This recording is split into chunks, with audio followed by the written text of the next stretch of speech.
All right, sports fans, how's everybody out there doing? William Martin coming at you one more time here on YouTube with another edition of the 300 Pounds of Sports Knowledge Podcast. So it was another wild Saturday in the world of college football, and that means that the race to get to the college football playoff is even wackier than it was before, as parity is the king of this 2024 college football season.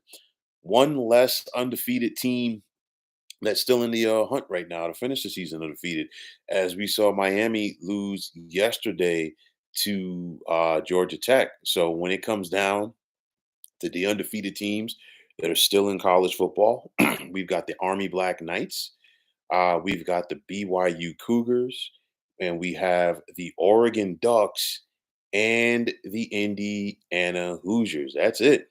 So you look at things right now, and this was a very interesting race. It has been an interesting race so far to get to the playoff, and I think it just got a lot more interesting. Of course, yesterday we saw Alabama just shellac LSU. We saw Georgia take it on the chin on the road against Ole Miss, and then of course, like I said, Miami losing to Georgia Tech. Those are big games that have a lot of playoff implications on them. So this is the way that I see things playing out right now. And of course, the rankings are a little bit different because that the official rankings because they're based on like the teams. But of course, when it comes to the playoffs, it's going to be the highest four ranked conference champions that are going to get the first round bye. So with that said, this is my rankings reflecting that. Number one, I still got Oregon as number one. Number two, you look at things right now, and of those, that next batch of teams right there, I got to go Texas out of the Southeastern Conference. I'm going to go BYU number three. I'm going to go SMU number four, and then I'm going to put Ohio State right there at number five. So number six, I'm going with Indiana. Number seven, I'm going with Tennessee. Eight, I'm going with Penn State right now. Nine, Notre Dame. 10, Alabama. 11, Georgia. And then 12, Boise State. And then the other three teams that I got right there on the outside looking in. I dropped Miami out for right now. Then I got them at 13. I got Ole Miss 14, and I got Colorado 5. And one's gonna say, well, how in the world could you drop Miami so far? It's just the fact that it's so tight right there, right now, with everybody else. It's kind of like, well, who do you move? But if you're Miami, just hypothetically speaking, of course, if you're the Canes and you go out there and you take care of your business the rest of the way, well, Miami is in a good spot because even though, in spite of the loss yesterday, they still have them an opportunity to win the ACC. There's only two teams within the ACC that have one loss right now. That's Clemson and that's Miami. And of course, Clemson has a half game lead over Miami due to the fact that they've played one more conference game. There's only one team that's undefeated within conference play in the ACC, and that's going to be SMU. But nonetheless, if you're Miami, you got to like your chances from here on out to get to the ACC championship game. You got Wake Forest in 2 weeks at home, and then you're on the road in against Syracuse. It's going to be a tough game, but the thing for Miami, it finally caught up to them yesterday. They've been playing some close games, some tight games, walking that razor's edge, and it finally caught up to them. A nail biter against Virginia Tech, the frantic comeback on the road at Cal, the tight one with Louisville, tight one with Duke before they pulled away late, and then unfortunately for them, losing yesterday to Georgia Tech. But nonetheless, I think Miami's still in that mix. Ole Miss is right there, and actually, I'm going to catch myself right here, and I'll tell you like this: I'm going to swap, and I'm going to do this right now. I'm going to swap Ole Miss out or Georgia out with Ole Miss. So I'm going to put Ole Miss in that 11 spot and put Georgia on the outside because you look at it. You got both of them have two losses. Both of them have two losses within the conference.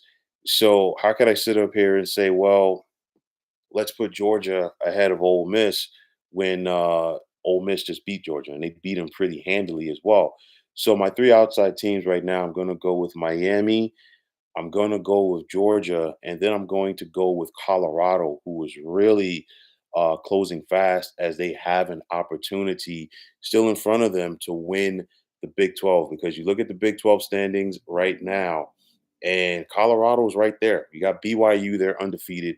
There's only one team within the Big 12 that has one conference loss right now, and that's the Buffs. Of course, we saw Iowa State lose again yesterday for the second consecutive week. And then if you're Colorado, you really can't let your foot off the throttle. Why? Because part of that two-loss group, you got K State, and remember it was a couple of weeks ago.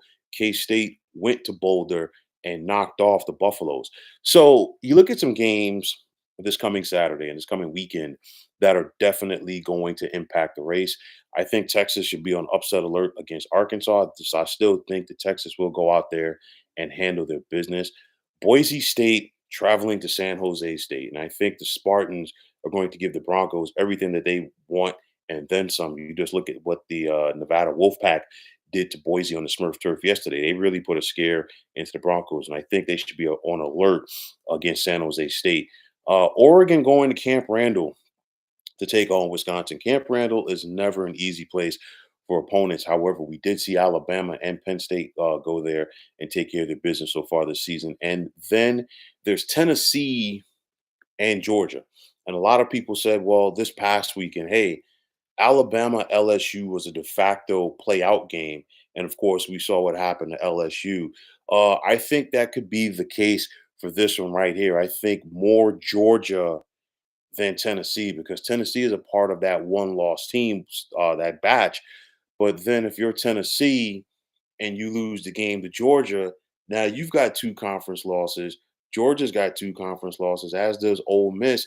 So that definitely knocks Tennessee down. And then, of course, if you're Georgia and you lose that game, that's three losses at this point. I really don't see a scenario, at least for this year, where we get a three-loss team into the playoffs. So all of those games are going to have an impact for the college football playoff race. You look at Army. Okay, and the Black Knights are undefeated. Could they find a way to sneak into the playoff? I think they could, because again, it's the highest ranked Group of Five champion. Army right now clearly is not ranked higher than Boise State, but who's to say that Boise State doesn't slip up and the Black Knights go undefeated, win the American? Guess what? If they're the highest ranked Group of Five conference champion, they get in. So I think Army still has an opportunity to get there. Like I said, for Colorado, they put themselves in a good spot right here. They're 7-2. They've won six out of their last seven. The only loss being a 3-point loss at home to the Kansas State Wildcats. But you look at this Colorado team, they're playing better. They're playing better defensively. Okay, that is a big thing for the Buffaloes. And they have a favorable schedule coming down the stretch. They cannot take their foot off the throttle either. They got Utah at home this Saturday. They're at Kansas, and then they finish up at home with the Cowboys out of Oklahoma State. So they do have an opportunity, the Buffaloes do, to get to Arlington for the Big 12 championship game and possibly face a BYU there. For Indiana, will this dream season continue? Uh, it's not that often that Indiana is a two touchdown favorite over Michigan. And usually, when Michigan and Indiana get together, it's the Wolverines this time of the year that have the undefeated record, while it's the Hoosiers that are around 500 trying to struggle to get to a bowl game. Not the case this year. Indiana, that was a big win for them yesterday. I know it's a down year for Michigan, but nonetheless, that was a big win for them. And then, of course, in 2 weeks, they've got the showdown in Columbus against Ohio State. That is going to be a huge test for the Hoosiers this year. You look at Washington State and the Cougars, they're looking to try to possibly crack that college football playoff party. It's going to be so difficult for them this year. Of course, they're operating in the Pac 12, which is really the Pac 2, which is a shell of the Pac 12. And the Cougars have taken care of their business for the most part. They have a record of 8-1. Their only loss was at Boise. They lost by 3 touchdowns, so that doesn't help their case. But they're 8-1, and they got to keep going out there and taking care of their business. But they are a long shot as well. The battle within the SEC, and that's the crazy thing right now because everybody within this conference has lost at least one game. Uh, Texas A&M has one conference loss. Texas has one conference loss. Tennessee has one conference loss. I'll tell you like this: if you wanted a great storyline, and it's been a while since Texas and Texas A&M have played on the gridiron. It's not since A&M left the Big 12 for the SEC, but that game in a couple of weeks is going to mean so much because guess what? That not only has conference championship game implications on it, it also has more than likely is going to have college football playoff implications as well. If the Aggies go into that game with one conference loss and the Longhorns go into that game with one conference loss, a lot is going to be riding there. If you're Georgia, you still have one conference game on your schedule. You want to go out there and take care of your business if you're the Bulldogs. But guess what? You lose the tiebreaker to both Alabama and Ole Miss at this time. And both Alabama and Ole Miss are each 4-2 in the SEC. Alabama still has a trip to Norman to take on Oklahoma. And then, of course, the Iron Bowl with Auburn as they're in the mix to get to Atlanta once again. So you're looking at it, and there's a lot that has to be decided within the SEC. You look at the Big Ten, and the Big Ten is really looking at possibly getting 4 teams in. You look at Indiana and Ohio State, both of them are undefeated. Pardon me, Ohio State has one loss. Indiana and Oregon, rather, are undefeated. You got Ohio State right there with one conference loss, Penn State with one conference loss. All of them are currently ranked in the top 10, and you got to like their chances to get to the playoff because, for the sake of argument, let's just say Indiana loses that game in a couple of weeks to Ohio State. That's their first loss of the season. But let's say the Hoosiers finish the season with a record of 11-1 while going 8-1 in the Big Ten. Would the committee really turn away an 11-win Big Ten team? I don't think so. So it's one of those where if the Hoosiers keep this up, I definitely think that they're playoff bound. I think Penn State can finish strong. Oregon continues to take care of their business. The Big 12 could be a one bid league, maybe two.